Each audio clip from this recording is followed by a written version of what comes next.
What was the difference in the second half when you guys exploded? You scored like 44 points in 12 minutes starting at the end of the first half. What was the difference?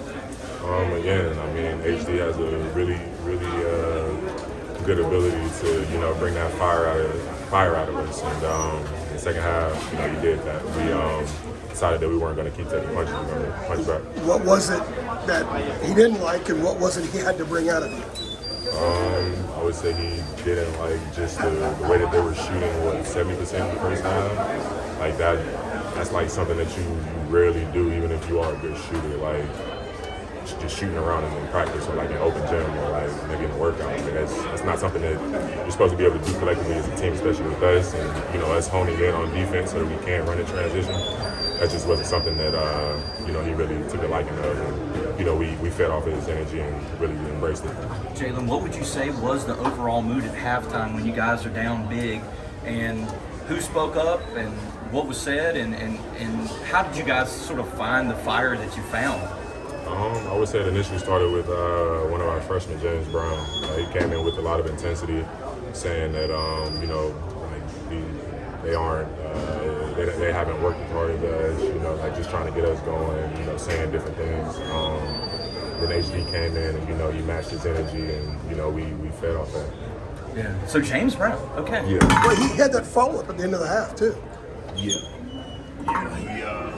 He got a pretty solid album.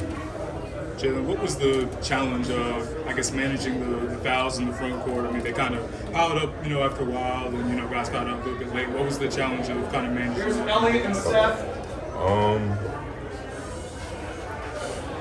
I would say that was probably the biggest adjustment for us, being in a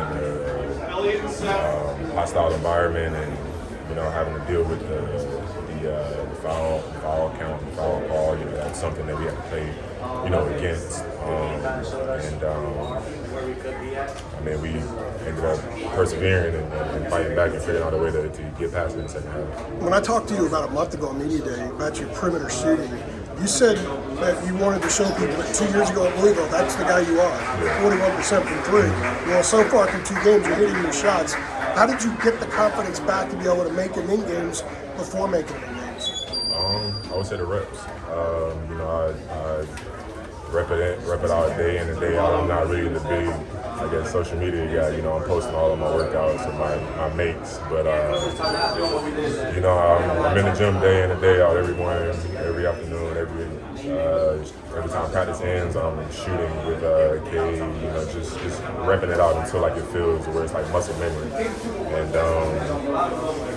I say going into practice, just getting those reps in practice, that even finding me, guys like our guys in our backcourt, finding me and just giving me that confidence. It's like you look down to see if you're looking down to see if you're behind the line each time, or is that something that you don't even realize you do? The one in front of the bench, I looked down because I thought I was out of bounds. I thought I stepped back too far. I was gonna go in for the lob, but